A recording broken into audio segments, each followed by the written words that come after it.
Hello and welcome to Reviews. You may notice I'm doing the rare daytime video. The reason why I usually do um, videos at night, I usually do it before I go to bed because my pets are settled down usually. Um, and Butters, she sees the camera going and she wants to get involved because I'm always taking pictures of her because I'm one of those people.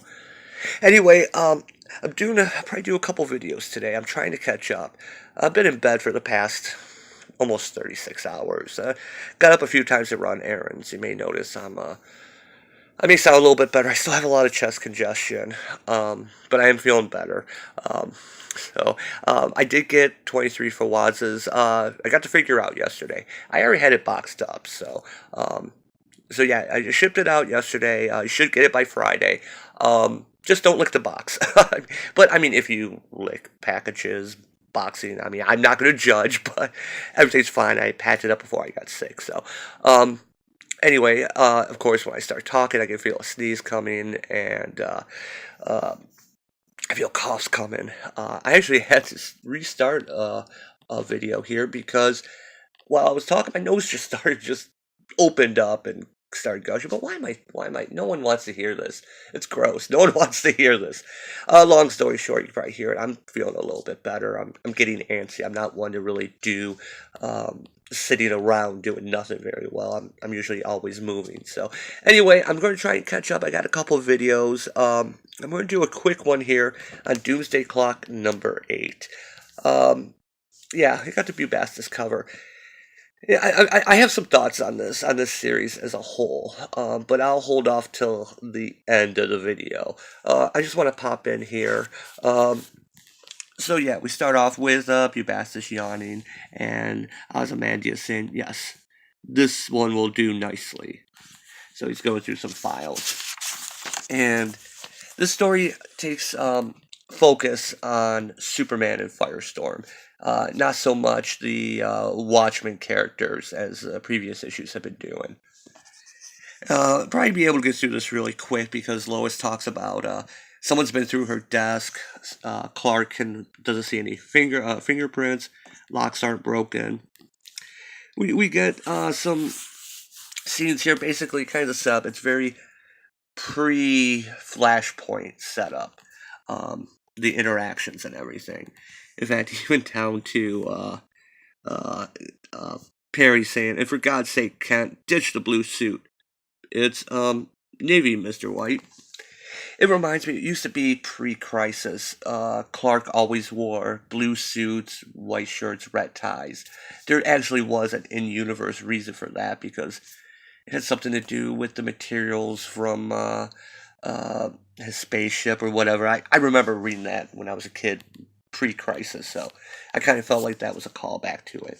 Um, Lois finds the letter addressed to her, but then Firestorm goes over into Russia. He illegally goes over, crosses the border, and we get a quick explanation of who Firestorm is. And I like this. I'm always saying act like an issue is someone's first issue. Um, Especially when you're dealing with something like this that has so much lore to it. You're bringing in so many older characters. I should say older characters. Firestorm is popular enough that people should know who he is. But at least in this story, we're getting it explained how it's Ronnie and Professor Stein. And so Perry offers to have who wants to go to Russia to deal with this. Um, and things get out of control, and uh, Christina, is this the Lady Flash? When does she go to Russia and get a blue Flash suit? Last I remember, she was Lady Savitar. I must have missed that. Um, so he's being attacked. Firestorm's being attacked by the Russian heroes, and he basically, in a moment of stress, loses it and turns everyone into glass. It's a really cool looking panel. Um, especially if you've ever drawn. I'm a little bit of an artist myself. Doing glass and chrome effect like this is kind of difficult, and it really comes down to the art and the coloring, and this looks really cool. And this is important because one of Firestorm's weaknesses is that he cannot change organic matter. He can't transmute it, and he brings that up in here. So when Clark sees what happens, he immediately just jumps out and flies to Russia. Well, he actually doesn't fly to Russia. He goes to Kondak first, and wants to speak to Adam. This is a great little scene here where he's looking up at Giganta, which I don't like this outfit. I like the outfit she was wearing like near the end of the pre-52, that kind of jumpsuit thing. Because when you're that tall and you just have a loincloth, that's not a good look. Which might explain that look on Clark's face. Um, so we have an uneasy tension between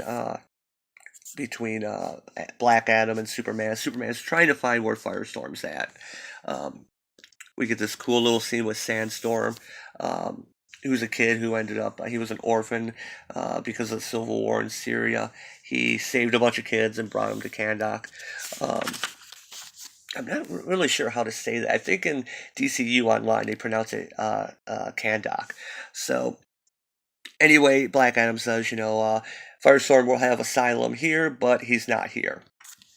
So Lois finally opens that package, and it's a thumb drive. And it's the JSA. And she's the what? Who the hell are the Justice Society of America? So Superman figures out that where would Firestorm be? He'd be in the shadow of Chernobyl. And what Firestorm is doing is he's trying to take one of the people that he turned into glass. He's trying to change him back. Which is, difficult because not only... It's one thing to have a complete... just one type of matter, change it to another bit. But you have to remember all the organic bits, I guess you would say, the blood, the bone, his clothes. I mean, there's so much different matter that even being able to change him back, I mean, who knows if he's going to liquefy him or what have you. And this is a great scene here. This is really, really good. You have Professor Stein telling Ronnie he can't do this. And, Superman figures out he's trying to change him back, and, this is why Superman is a symbol of hope. Superman believes in Firestorm, even though Firestorm just made a massive screw up. Firestorm's trying to make it right. He's trying to be able to do it. And Superman risks a lot. He might get turned to glass here, too. But it turns out that, Firestorm pushes himself. He is able to change the kid back. And, so like he says, thank you, Superman. And, you get the scene of Ronnie, crying. The professor says thank you, too. So it looks like it has a good build up here, So then we cut to Moscow, where we're getting back to the Superman theory that America, since they have so many superheroes, that they're creating them as weapons. And there were stories circulating that Firestorm, even though he denied it, said that he's part of that program. And then for some reason they put Vladimir Putin in here. I don't know why this was necessary. I've always been on the side that I think if you're going to do world leaders, do generic world leaders, or maybe don't make it Putin exactly. And I understand that the original Watchmen is dated. It is tied to 1986. And as you know, in the beginning of this series, they did tie it directly to the time period. Whereas in the Watchmen world, it was like 91, 92. And now it is current day 2018. Although when the series started, it might have been 2017. So anyway, Superman shows up, tries to make peace, because that's what Superman does. And, Bruce is listening. He figures out, what's going on. He's telling Superman, don't pick a side. But Superman ignores him anyway. And I gotta stop really soon here. We have one of the Russian women here, Firestorm murdered my child. And then Firestorm shows up carrying the child he saved, and he's trying to tell him, no, we can fix it, we can fix everything. But the soldiers see it as an attack, and Superman has to save the child. But unfortunately, one of the glass people gets shot and shattered. And so, Christina, Superman, what do we do? You know, um, you protect our country, or I put you back in that prison you were rotting in. And so she and the Russian heroes go after Superman. Yeah, I like this blue outfit. I'm just going to take a moment. Do you remember the '90s Flash show? There's an issue. There was an episode where he was cloned and he was Pollux, but he had basically a blue version of his suit with silver. That's It looked really cool. It actually kind of looked better, if you ask me, than the Flash suit. And the Flash suit looked really cool in that show. But that's what that reminds me of. Anyway, things go from bad to worse. I'm going to stop from here, but Ozymandias' plans look things go really, really bad. Because it's not Firestorm, it's the I forget the guy's name, the Russian Firestorm that replaced him for a while. But so yeah, Doomsday Clock. I don't know what's going on with this book anymore. Um, I'm really enjoying. They are really capturing the Watchmen style. I mean, yeah, maybe not the complete 9 panel layout thing, but the art is really good in this book. I really like the art, and it just has that thematic. I think Johns is doing a really good job capturing the theme. The problem is, I think this series right now is rudderless. Um, I don't know where it's going. Yeah, obviously Ozymandias has a plan to save his world, but involves this. John is, as we saw in Rebirth, he stole time from the DC universe. What I think has happened, because with Rebirth, it started setting the seeds. Um, we actually had the seeds started in the Justice League Trinity War. Um, and the villains. What was the name of that? The ones where the villains won, with Forever Evil. We start seeing bits of that lead up to this. Then we had Rebirth. We had that crossover with Batman and Flash the Button. And John said that this would be a couple years as they would explore the mystery of what happened behind Rebirth. I think what happened though was that DC changed their mind on how they were doing this. We had Superman basically come back. With the new 52 Superman and pre 52 Superman.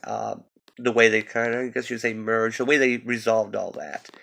And I had a feeling that this series was going to do all that, was going to tie everything together. But then we had, now we got Bendis. He's come in with his Superman run.